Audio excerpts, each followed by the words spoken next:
Selamat malam, selamat berjumpa. Karena di sini ada kuasa hukumnya Om Iwan dengan Om Dino dan selaku menolak kedatangannya Bima Oil di Kabupaten Dompu.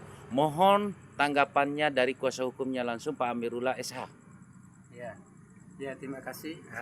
Jadi dalam hal ini saya tadi sore dihubungi oleh klien saya Pak Irwan dengan Pak Suryadin yang berkaitan dengan proses pemeriksaan atau klarifikasi yang dilakukan oleh pihak Polres Dompu atau penyidik atas dugaan penghadangan penghadangan yang dilakukan oleh klien saya yang berkaitan dengan distribusi minyak industri yang untuk mendukung kegiatan pertambangan STM. Jadi adapun pemeriksaan dilakukan terhadap klien saya itu kaitan dengan dugaan penghadangan. Sebenarnya bukan penghadangan. Ini adalah bentuk upaya masyarakat sebagai fungsi kontrolnya terhadap aktivitas kegiatan. Dalam hal ini STM selaku owner daripada yang memberikan pekerjaan pada PT Bima Oil atau vendornya. Dalam hal ini kami duga belum mengantongi izin atau perpanjangan izin dari pihak Kementerian ESDM maupun Kementerian Kehutanan untuk dapat melaksanakan kegiatan eksplorasi baik itu eksplorasi geotermal maupun eksplorasi tembaga emas.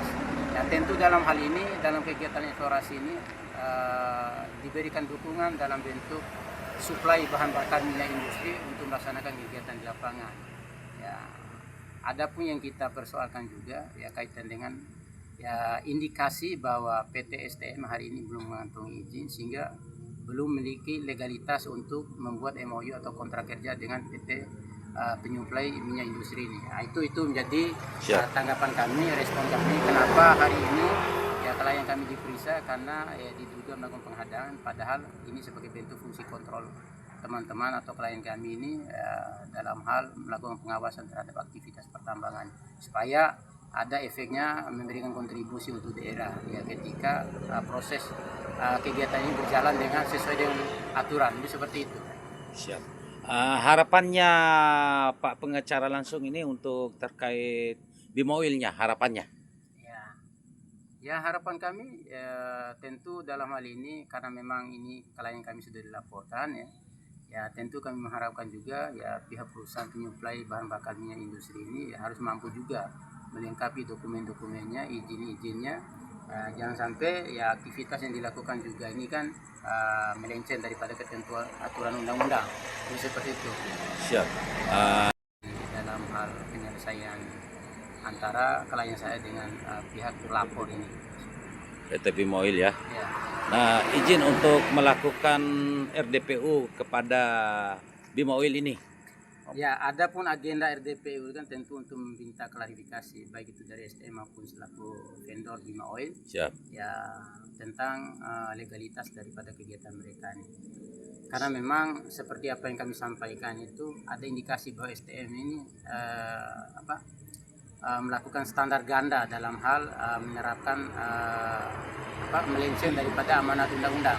Salah satunya tidak diberikan prioritas terhadap kontraktor lokal sesuai dengan amanat undang-undang, di mana di pasal 124, 125 atau 126 itu di Undang-Undang Minerba yang diperbarui dengan nomor 3 tahun 2020 bahwa diberikan prioritas kepada kontraktor lokal yang apabila lokal memiliki spesifikasi kualifikasi itu maka seluruh pekerjaan itu wajib diberikan ke lokal, kecuali lokal tidak memiliki spesifikasi kualifikasi baru dinaikkan ke nasional. Itu pun perusahaan nasional wajib memiliki izin menteri. Itu yang nanti akan kita klarifikasi lewat FDPU nanti bersama.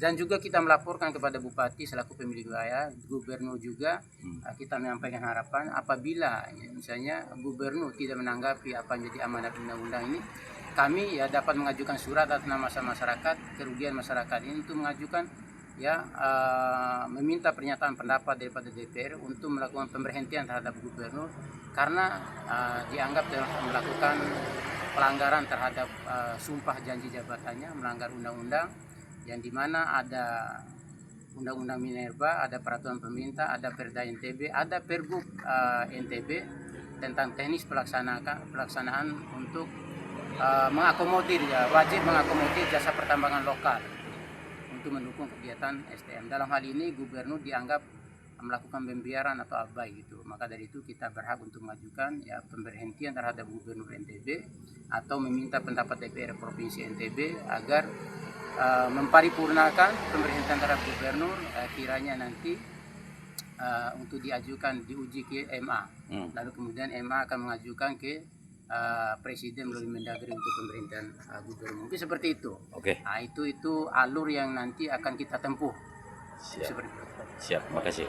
Ya, tentu dalam hal ini selain kita melaporkan secara pidana juga tentang pidana aktivitas ilegal, dan ada juga ya kita akan melakukan gugatan secara keperdataan atas kerugian masyarakat. Dalam hal ini juga kita akan minta pertanggungjawaban secara politik ya terhadap Gubernur NTB atas pembiaran aktivitas yang dilakukan diduga secara ilegal ini. Seperti itu. Siap, Selesai, makasih ya. Oke ya. Pak Nanahan.